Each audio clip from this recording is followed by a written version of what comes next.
it will be 2 weeks since the election. And I've been thinking about it for 2 weeks, and I want to give some semiotic reflections on a way in which I finally decided to look at how things turned out and make sense of it semiotically. Are you ready? Now, the inspiration for this came every year. I take a group of doctoral students to Oxford or Cambridge. And when we're there, we see something called the town in the gown. Actually, you see on the streets students and faculty in their gowns, going to stores, sitting in benches and talking on the sidewalks. And so this town gown metaphor is one that's kind of stuck with me a little bit ever since I was talking to a friend and a recent doctoral student, Perry Ann Brownback, and I said, it seems like the Democratic Party has become the faculty lounge party, and she said, yeah, like the town gown that we saw in when we went to Oxford. I said, it's exactly right, and so I want to embellish and expand this a little bit and give you the new town and gown. And not in Cambridge, Oxford, but here in the US, and to talk about a new political realignment. I'm not saying this is outside of autobiography. I'm getting outside myself here. I'm not saying what I like and what I don't like. I'm just giving you a semiotic analysis of the last election that led to a very surprise victory, and one that will go down in American history for historians as something that everybody now, it's kind of a great divide. Everybody now has got to deal with this. So here we go. And I come at this because I come out of Appalachian culture. And my grandfather, we call him Granddad, his name is George Lemuel Boggs, was a sawyer. Now the loggers went out to cut down the trees. The sawyers cut up the trees that the loggers cut down. So they were kind of partners. And in fact, I have a big, huge cast iron pancake kettle that that they used to use to cook pancakes. And my grandfather said the best grease and butter for pancakes was bear grease. But I've never had that. But he was a lifelong Democrat. My grandfather couldn't abide Republicans, those rich, elitist Republicans. And it was the Democrats that cared for the working man, the common man, the working class. And so my grandfather just couldn't even abide talking about this other party called the Republican Party for all of its aristocracy and its wealth and its elitism. America's political landscape has undergone a remarkable inversion. And the Democratic Party has now become what I call the faculty lounge party. And the Republicans have become what I call the factory floor party. It's a transformation that mirrors this ancient town gown divide that I mentioned to you with university cities, not just in England, but all over the world. But it has a very unusual twist because Democrats now represent the gowns, the educated elite, the professional class, the aristocracy, if you will. But the Republicans increasingly speak for the towns, the blue collar workers, the rural communities.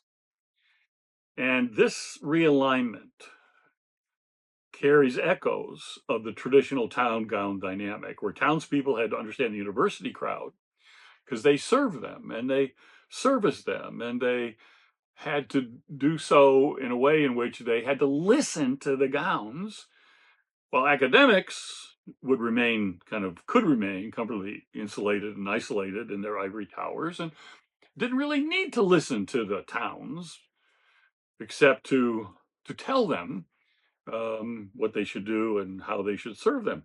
And in many ways, today's Democratic Party displays a similar disconnect, approaching voters with what can appear to be an academic condescension. I mean, when I heard a lot of consultants talk about the Democrats as the adults in the room. I mean, do you know how inherently condescending that sounds to everybody who's not seeing themselves as an educated elite? A phrase that inherently infantilizes those who disagree. And then you get your dander up. There's nothing that fuels engagement more than enragement. So the dynamics of the recent election cycle, I think, illuminate this divide. I think of Donald Trump's seemingly counterintuitive campaign stop in AOC's Bronx district. What in the world was he doing there? And everybody dismissed it as a political theater, but it represented something more significant: a townie politician deliberately engaging with communities outside of his base, demonstrating an understanding of retail politics that many gownie politicians have now have forgotten. I think this realignment also explains why celebrity endorsements did not work, fell flat. Americans now are grappling with basic economic concerns. Forget what the statistics tell you. What do they feel? The cost of fuel, the cost of food, daily necessities. And these Hollywood glamour kind of endorsements ring hollow. Indeed, celebrity involvement often backfire. I call it, we all know it as the law of unintended consequences. But they're very distant from everyday economic struggles, made their political pronouncements seem not just irrelevant, but patronizing. I mean, what do celebrities know about the cost of food? And what are they trying to tell me how to vote when they don't even know what I'm going through, what I'm suffering, and what I'm having to deal with, and all of my problems.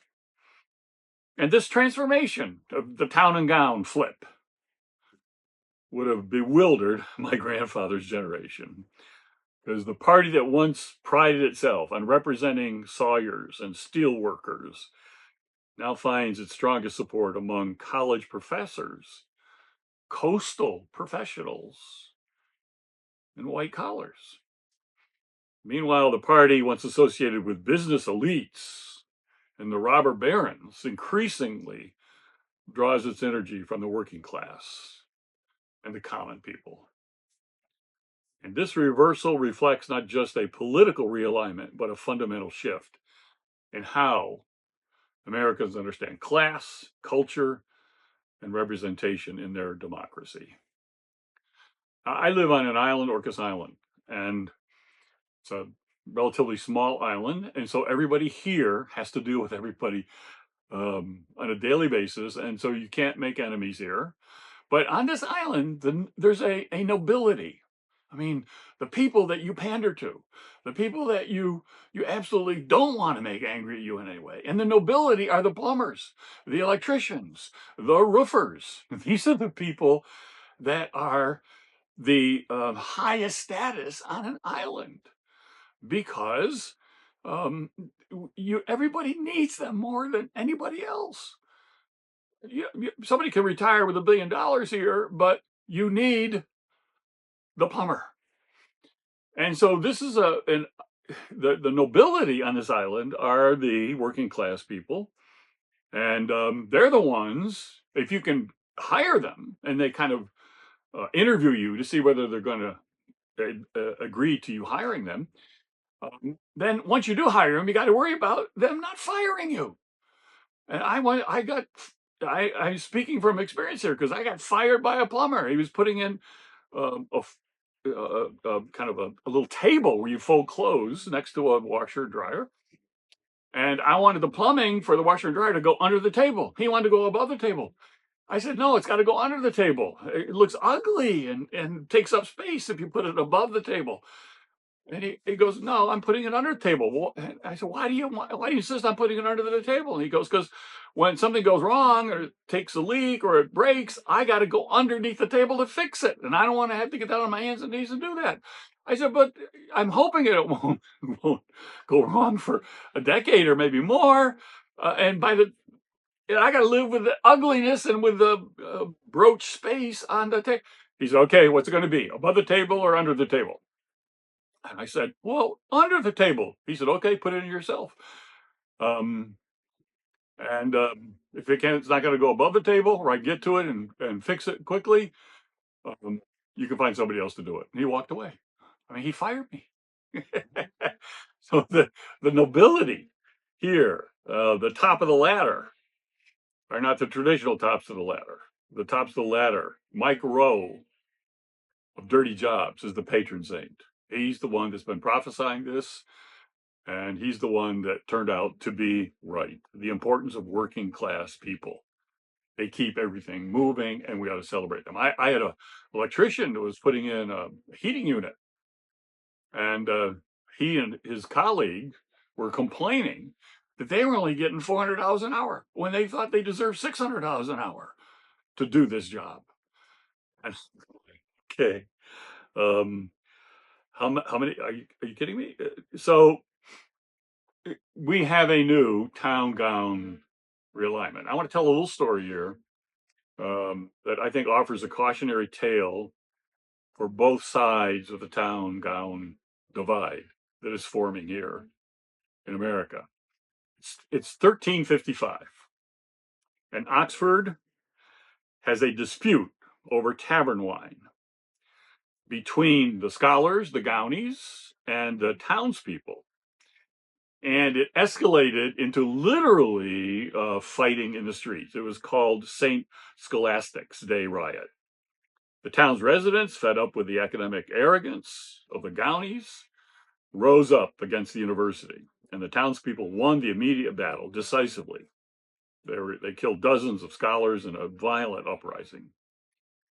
But their victory proved Pyrrhic, because the crown sided with the university, imposed harsh penalties on the town, and actually expanded the university's privileges and power over the town. And for centuries afterward, Oxford's mayors had to perform an annual penance. They had to walk bareheaded through the streets and pay a heavy fine, a humiliating reminder of the Gownies' institutional resilience.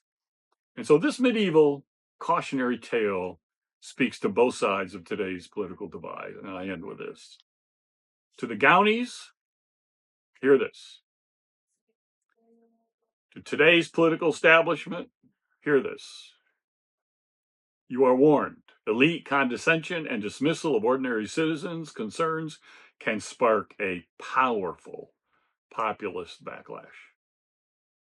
When the self-proclaimed adults in the room demean the practical wisdom of working people, they risk not just losing elections, but triggering profound social upheaval. But the townies, hear this.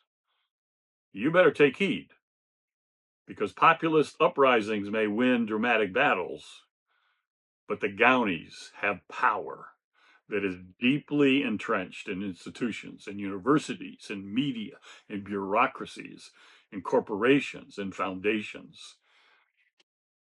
And these power structures have proven remarkably resilient across centuries. Like Oxford scholars, they may lose a battle, but they retain the capacity to shape the long-term narrative and the rules of engagement.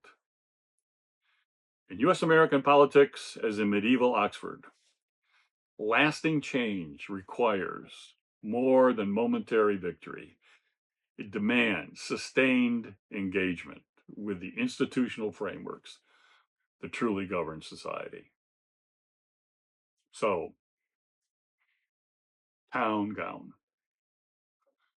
the faculty lounge party, the factory floor party. We need to listen to each other, to hear so that we can see, so that we can speak, so that we can walk hand in hand together forward into the future. My semiotics of the 2024 presidential election.